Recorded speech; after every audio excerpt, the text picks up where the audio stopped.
That's what they want you to believe.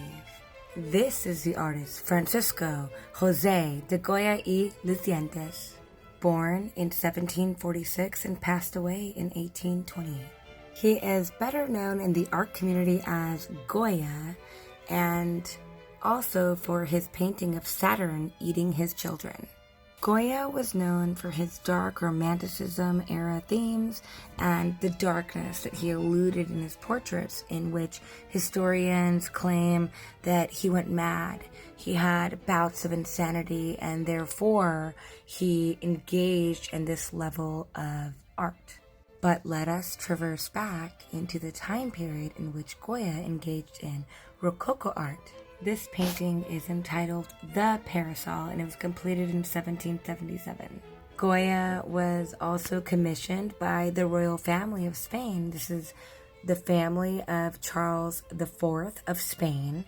And as my friend and art major Melanie Flight says, this is a Where's Waldo moment. Can you find Goya amongst the crowd? He painted himself into the scene. He's right there in the shadows.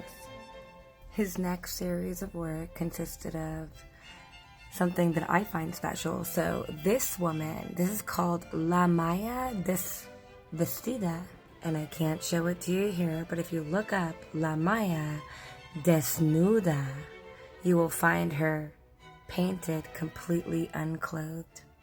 Per Goya. During the time between late 1792 and early 1793, he had a severe illness that left him profoundly deaf.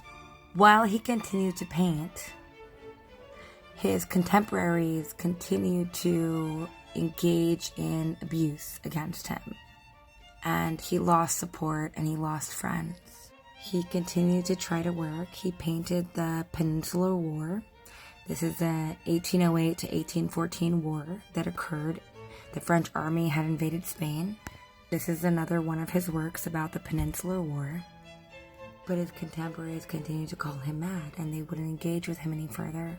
A man who had engaged in opulence, the splendor of the Spanish court, who was a court painter, who was revered for his talent. And so he engaged in darkness.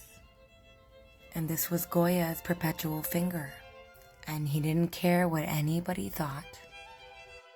And so as a historian, I find these to be Goya's response to the abuse of the community around him.